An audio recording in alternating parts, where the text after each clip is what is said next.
Hi, my name is Ishan Khatri, and today myself and Shane Parr are going to tell you about our work to create a robust perception stack called Agent-Aware State Estimation. This work was done jointly with Justin Svegliato and Shlomo Zilberstein at the University of Massachusetts in Amherst. So to start off with, I'm going to show you a frame from the Argoverse 3D tracking and forecasting dataset. In this image, you can see there's 3 cars ahead of us at an intersection with a traffic light. Are you able to spot the traffic light? Here's a future frame from the same sequence. Can you tell the color of the traffic light? Perhaps you were able to use the motion of the cars in between the 2 frames to infer that the light has changed from red to green. Perhaps you even used the brake lights in this first image to tell that the light was red. The light is, in fact, changing from red to green between these 2 frames. But you may not have been able to see the traffic light directly. Here's another example. On this image on the left, the traffic light is completely obscured by a large truck, and so no matter how good your vision algorithm is, it's not going to be able to see the light. In the video on the right, this Tesla autopilot system is falsely misclassifying the moon as a flashing yellow light, despite the fact that all the other cars on the highway are not slowing down. These kinds of narrow vision algorithms are simply not good enough to create a robust autonomous system. And an autonomous system, even if it's already observing all the other actors in the scene, like a self-driving car would be, needs to have a robust framework for reasoning about the scenario holistically, so that it can perform the kind of inference that we already perform as human beings. Agent-aware state estimation is our attempt at a broad vision approach that allows autonomous agents to leverage knowledge about other agents to track something even when they can no longer observe it. In order to do so, we take inspiration from the literature, where hidden Markov models are already used to model uncertain, noisy, or otherwise missing observations, and extend it to incorporate an understanding of other agents. But to do this, we need to somehow model the other agents. Question: could we model other agents with a Dec-POMDP? Yes! Dec-POMDPs are a decision-theoretic model of decentralized, partially observable cooperation. In a Dec-POMDP, every time step, each agent receives a private observation, submits an action, and a shared environment transitions, returning a shared reward.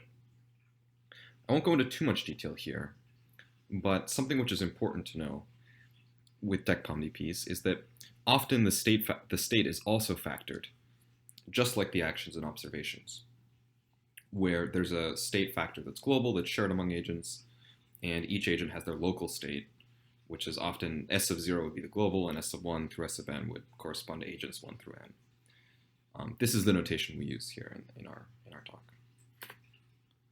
Okay, we could use Dec-POMDPs out of the box here, but Dec-POMDPs are hard. To be precise, optimally solving finite horizon Dec-POMDPs is worst case NEXP complete.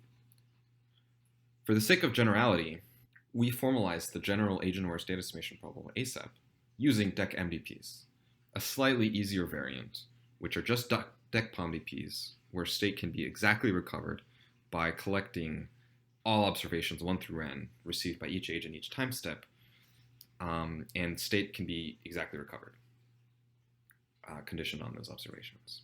As you can see from the diagram, Dec-MDPs are less general than Dec-POMDPs, but more general than a framework more commonly used, the Markov decision process. And you see that they're somewhat adjacent to POMDPs. Finally, we will introduce even more assumptions for practical use, which will work into our definition of TI-AASEPS. Now that we've gotten some background out of the way, here we introduce our novelties. 2 new problem definitions. 1, the agent-aware state estimation problem, and 2, the transition-independent state estimation problem. Each is going to rely on this new concept of signalization, that the global state of a factored model, like a Dec-MDP for instance, is conditionally independent of the local states, although not necessarily vice versa. To make that super concrete, think of a traffic light. It's not going to be dependent on the behavior of the vehicles underneath it. However, the vehicles may be paying attention to the traffic light. Now we can finally go and explain agent-aware state estimation. We're going to define it with a 4-tuple. In plain English, you need to understand the problem that the other agents in your environment are trying to solve. That's M. 2, you need to understand what approach each agent is taking to solve that problem. That's pi. And 3, you need to have an understanding of what possible observations you could make from those agents and from the global state, and with what probability they occur under which situations. All this allows you to ask the question, how are we going to estimate sort of the progress they're making solving this internal problem M from outside observation? And that word outside is clear. O and Z are observation functions with respect to a neutral observer, not with respect to the agents inside of the problem, who may have their own private observation functions and private observation spaces, which uses a different notation. Note that because this is a separate problem, we have a partially obscured view of these agents, themselves solving a partially obscured problem. This is hard, potentially overkill actually, for our problem, and so that's why we're introducing this other approach, transition-independent ASEPs, which are just ASEPs with the special property that the Dec-MDP is locally fully observable, which means that the agents have full knowledge of what they need to solve M, which is local state and global state, their local state and their global state.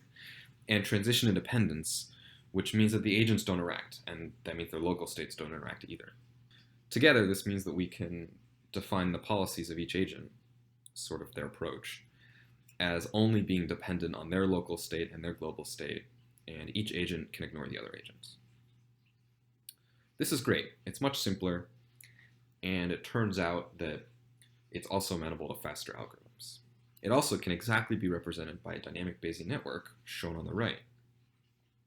In the purple nodes, you see the backbone HMM over the global state, which for traffic lights is just your garden variety traffic light HMM. In the box underneath, you've got one for each agent, this local state, agent state, which is transitioning dependent on itself, dependent on the global state, and depending on the action the agent selects. You've got the sort of policy of the agent in the action node, which is choosing what action to take, which is dependent on both the traffic light and the car's location, for example. And you've got these observation nodes. And what's cool about this is that because the agent is looking at the light, we've connected all of our observations, and we can drastically improve our estimate of the global signal given much more information than if we just used the garden variety HMM. Okay, so now I'd like to talk a little bit about the experimental setup for our practical results. And so here we're using a subset of the Argoverse 3D tracking and detection dataset. And we're getting the traffic light observations by running a YOLO v3 classifier over the image data that I showed earlier. We're getting the vehicle observations from the ground truth labels for the LiDAR point cloud 3D object detection task, and then we're getting the lane segments from the included HD maps, and you can see those visualized in yellow on the image over on the right. And so all these observations are taken together and discretized into features, and then we input them into a dynamic Bayesian network that has the structure laid out here on the previous slide, and we have hand-tuned transition probabilities to solve this Bayesian network. And one thing that's really neat about our method here is that we're able to basically do an implicit kind of sensor fusion, because the vehicle observations can really come from any sensor. They don't have to come from a LiDAR, they can also come from the camera or from a radar or anything really that's able to detect vehicles. And so along with that experimental setup, we also have to enforce the two key assumptions from the transition-independent agent-aware state estimation problem. And those two assumptions are full local observability. So the way that translates to vehicles is that every vehicle in the system is fully aware of its own state. That means this position and velocity, as well as the state of the traffic light. We think that's a pretty reasonable assumption for drivers on the road to know their position and velocity, as well as to be able to observe the traffic light. And then the second assumption here is transition independence. So this one means that every vehicle's actions are conditionally independent of all the other vehicles, but are dependent actually on the traffic light. So you can see that visualized in the image here on the right. And the important thing about these assumptions is that it allows for a provably linear runtime in the number of agents for a dynamic Bayesian network.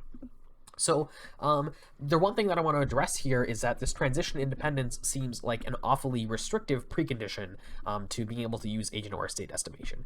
And one of the things that we noticed experimentally is that even if we didn't remove agents who may have been interacting briefly, as long as those interactions were very brief, our estimates didn't completely blow up, and the dynamic Bayesian network was able to actually smooth over those kind of inconsistencies. And then the other thing to note is that the dynamic Bayesian network also allows you to simply remove and re-add agents if they interact for a brief period of time, or remove them entirely if they start interacting with each other. And so that's because the nodes can be added and removed at will. And then finally, obviously, if transition independence is just simply not possible for this type of problem that you're trying to solve, you can always use a full agent-aware state estimation problem. The only difference is that you're going to have to solve kind of a harder representation, and you won't be able to have the provably linear runtime guarantee that we're able to have for our dynamic Bayesian network.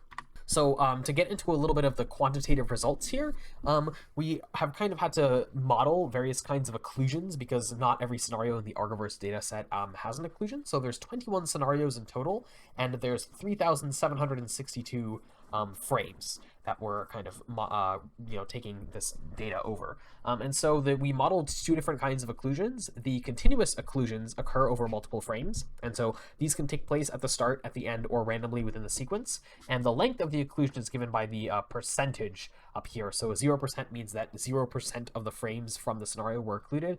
40% means that we occluded 40% of them. And the way we did that occlusion is simply by not passing in an observation of the traffic light into the dynamic Bayesian network or the hidden markup model. And so then we also did a discontinuous single frame occlusion, and those just occurred randomly within the sequence. And you can see here from the results table that we're able to beat the hidden markup model or match it in basically all of the scenarios here. And very notably also, we're able to achieve a 74% classification accuracy even with no direct observations of the traffic light at all. So the hidden markup model is obviously not able to function in that state, but we're able to get a 74% classification accuracy even with 100% occluded frames in the scenario. Okay, so now I'm going to talk a little bit about some qualitative results here. You can see that the agent-aware state estimation model is running in real time at 10 Hertz on this glare example, where we're able to accurately identify that the light changes to green well before the YOLO classifier is able to pick up on the traffic light because of the motion of the cars ahead of us. And in this second example here, you can see that agent-aware state estimation is kind of observing the cross traffic, and it's combining with the observations of the red traffic light, and kind of near the end here, it's going to transition to green, which the YOLO classifier is going to miss, but agent-aware state estimation will be able to realize that it's transitioned because the cross traffic that it was observing has stopped crossing the intersection. Although the qualitative and quantitative results on a realistic dataset should alleviate most concerns, there are a few limitations to discuss. For TI-AASEPS, there are several assumptions that could be violated. 1, we assume sparse or ignorable agent interactions. 2, that agents have full knowledge of global and local state. And 3, that agents follow known Markovian policy.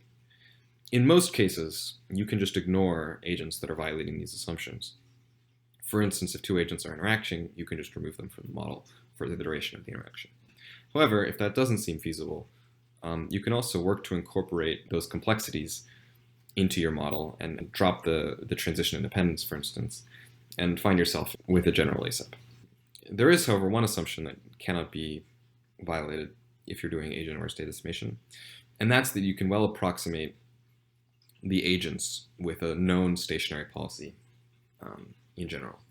You could imagine in a competitive situation that you may estimate an agent's policy and then rely on that to sort of take advantage of them, and they may shift their policy to sort of guard against that. So our framework doesn't apply to those situations.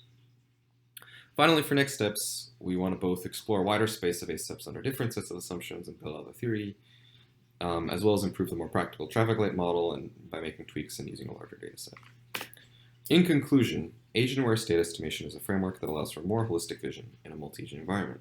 Using it, we can construct a DBN that can efficiently recover state, giving observations of other agents. We apply our solution to traffic light estimation, outperform an HMM under some occlusion scenarios, and we're even able to obtain 74% accuracy in classifying traffic light color using only 3D vehicle detections, which we think is pretty cool. So yeah, that's the talk. Thank you, and I hope you liked it.